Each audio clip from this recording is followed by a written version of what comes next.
نحمد ونصلي ونسلم على رسوله الكريم اما بعد. الله جل جلاله انسان د خپل عبادت لپاره پیدا کړی دی. د انسان به عبادت په کومه طریقه کوي نبی کریم صلی الله علیه و آله وسلم په خپل ارشاداتو کې د دې عبادت طریقه ښودلې ده. لکه تاسو بلدلی وی چې یو کس یو وزیر اعظم ته ځي یا داسې د یوې علاقې مشر کس ته ځي، نو دی صفا سوتره کپړې واغوندي او خوشبو ولګوي او نور دغسې د جسم سره تعلق چې کوم اسباب وي هغه مهیا کی.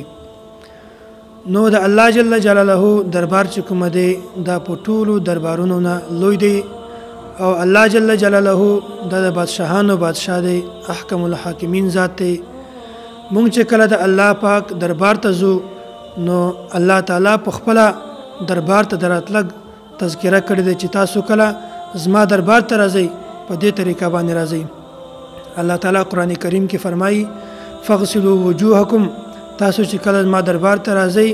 نو تاسو خپل مخ صفا کړئ او تاسو د جسم نور چې کوم صفای د هغه وکړئ، و ایدیکم الی المرافق، او تاسو لاسونه تر دې څنګلو پورې ووینځئ، وامسحوا برؤوسکم،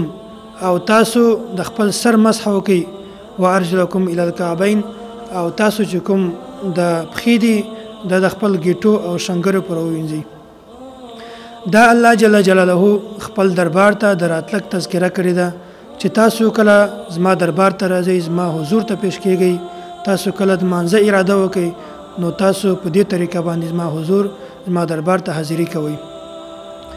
اصل خدا ده چې مونږ تاسو اودس وکړو، په اوداسه سره د الله جل جلاله دربار ته حاضر شو. نو کچیرته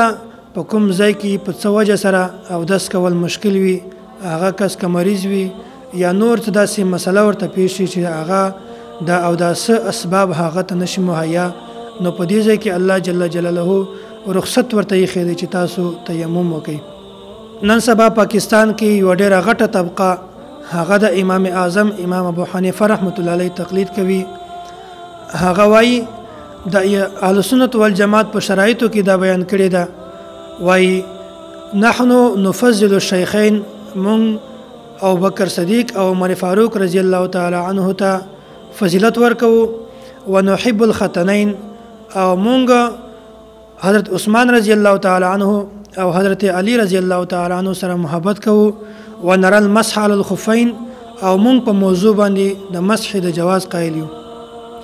امام ابو حنیفه رحمت الله علیه دې مسئلې ته دومره اهمیت ورکړی دی چې د اهل سنت والجماعت چې کوم شرایط دی په دې کې بیان کړی ده. او داسې امام ابو الحسن کرخی رحمت الله علیه هغه دا خبره بیان کړی ده،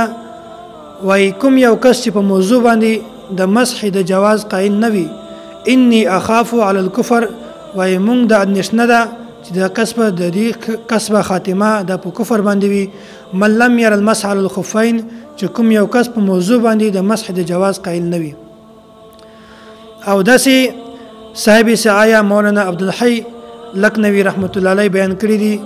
وای لا ينکره الا ضال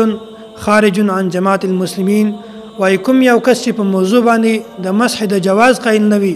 هغه د اسلام نه خارج دی. او حسن بصری رحمت الله علیه هغه فرمایي وای ما دا اویا د بدری صحابه کرامونه دا مسله وارویدله او د دې ما تاسو کو بیا ما ته یقین وشو چې دا مسله ډیره د اهمیت قابله ده. او مرقات شرع مشکات کې امام ابو حنیفه رحمت الله علیه دا یقول التنقل شوی دی، وای ما قلت بالمسح حتى جاءني فيه مثل ضوء النهار، وای زه دې په موضوع باندې د مسح قول چې ما اختیار کړی دی دا هلته ما اختیار کو چې کله دا مسئله ما ته دومره روښانه او واضحه شوله لکه څنګه چې په ورځ دا ورځ چې څنګه روښانه ده داسې ما ته دا مسله هم روښانه شوله. نو د دې مسلې ډېر زیات اهمیت دی او په کار ده چې دې مسلې ته اهمیت ورکړي، ځکه چې دې مسلې ته الله جل جلاله په قرآن کریم کې ځای ورکړی دی. نو دا مسله امام ابو حنیفه رحمت الله علیه د اهل سنت والجماعت د شرایطو نه قرار کړی ده. الله جل جلاله دې مونږ تاسو ته د دې مسئلې اهمیت راو پیژني. لا اله الا الله لا اله الا الله لا اله الا الله ما لنا رب سوى لا اله الا الله لا اله